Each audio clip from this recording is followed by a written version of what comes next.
Hey guys, Lord Naren White here, the Holy Ghost, the one true God. Back with you with the next video in my series reading Frankenstein by Mary Shelley. Without further ado, returning to Frankenstein as read by Lord Naren White. A tingling, long-lost sense of pleasure often came across me during this journey. Some turn in the road, some new object suddenly perceived and recognized, reminded me of days gone by, and were associated with the light-hearted gaiety of boyhood. The very winds whispered in soothing accents, and material nature bade me weep no more. Then again the kindly influence ceased to act. I found myself fettered again to grief and indulging in all the misery of reflection. Then I spurred on my animal, striving so to forget the world, my fears, and more than all myself. Or in a more desperate fashion, I alighted and threw myself on the grass, weighed down by the horror and despair. At length I arrived at the village of Chamonix.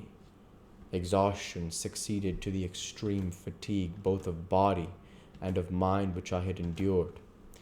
For a short space of time I remained at the window watching the pallid lightings that played above Mont Blanc and listening to the rushing of the Arve, which pursued its noisy way beneath.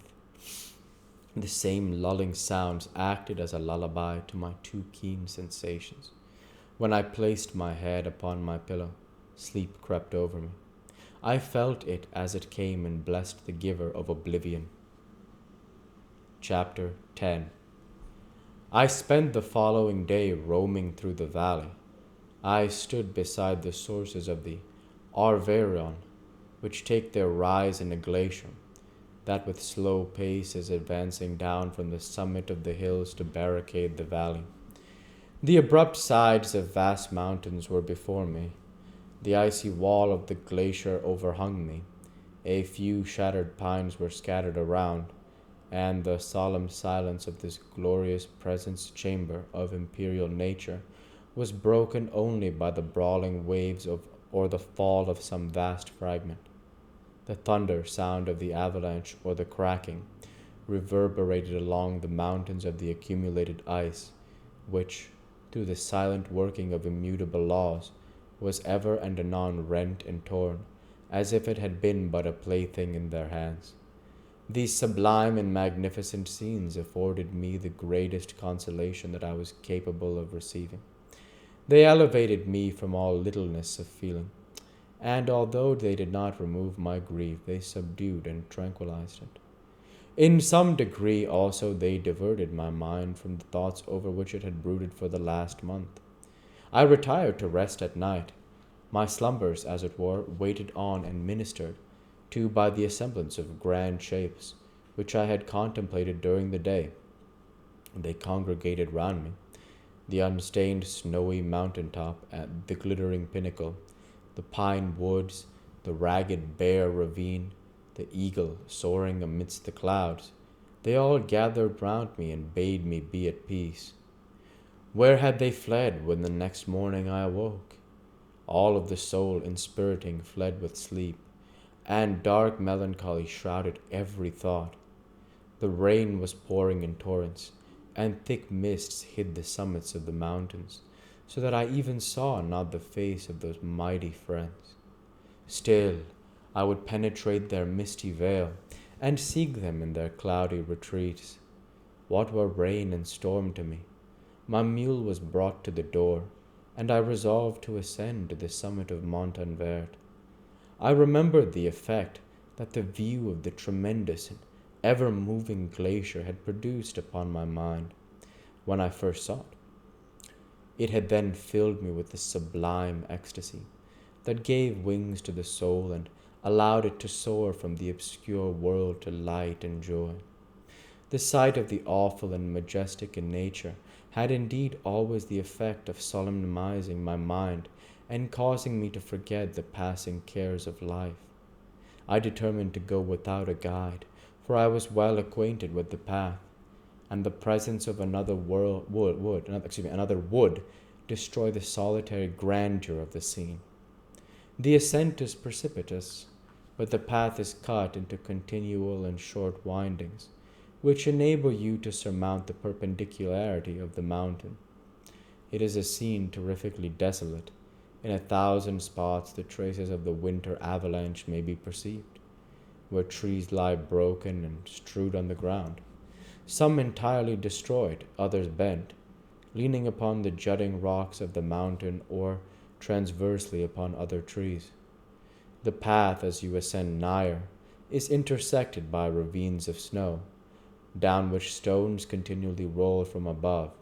One of them is particularly dangerous, as the slightest sound, such as even speaking in a loud voice, produces a concussion of air sufficient to draw destruction upon the head of the speaker. The pines are not tall or luxuriant, but they are somber and add an air of severity to the scene. I looked on the valley beneath. Vast mists were rising from the rivers which ran through it, and curling in thick wreaths around the opposite mountains, whose summits were hid in the uniform clouds, while rain poured from the dark sky and added the melancholy impression I received from the objects around me. Alas, why does the man boast of sensibilities superior to those apparent in the brute? It only renders them more necessary beings.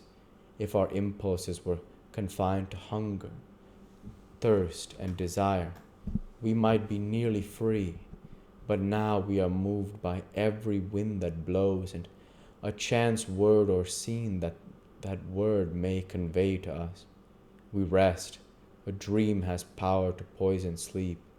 We rise, one wandering thought pollutes the day. We feel, conceive, or reason, laugh or weep, embrace fond woe, or cast our cares away. It is the same, for, be it joy or sorrow, the path of its departure still is free. Man's yesterday may ne'er be like his morrow. Naught may endure but his mutability. It was nearly noon when I arrived at the top of the ascent. For some time I sat upon the rock that overlooks that sea of ice. A mist covered both that and the surrounding mountains. Presently a breeze dissipated the cloud, and I descended upon the glacier. The surface is very uneven, rising like the waves of a troubled sea, descending low, and interspersed by rifts that sink deep.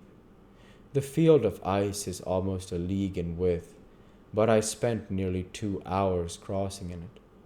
The opposite mountain is a bare perpendicular rock. From the side where I now stood, Montanvert was exactly opposite, at the distance of a league, and above it rose Mont Blanc in awful majesty. I remained in a recess of the rock, gazing on this wonderful and stupendous scene.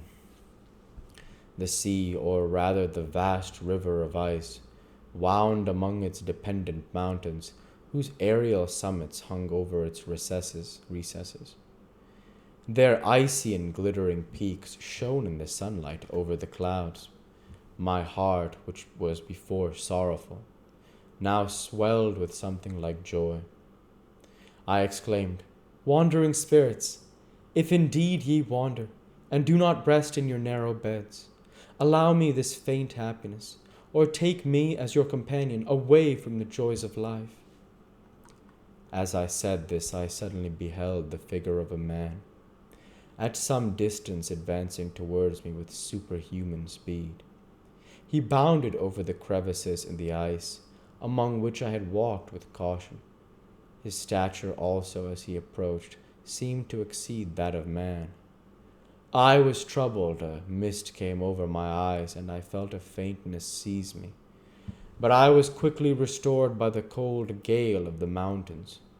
I perceived, as the shape came near, sight tremendous and abhorred, and that it was the wretch whom I had created. I trembled with rage and horror, resolving to wait his approach and then close with him in mortal combat. He approached. His countenance bespoke bitter anguish combined with disdain and malignity, while its unearthly ugliness rendered it almost too horrible for human eyes. We'll go ahead and stop there for this week. As usual, I want to say thank you for watching and I hope you enjoyed. Please like, comment, and subscribe as it greatly helps the channel. Light be with you all. Take care and thanks again.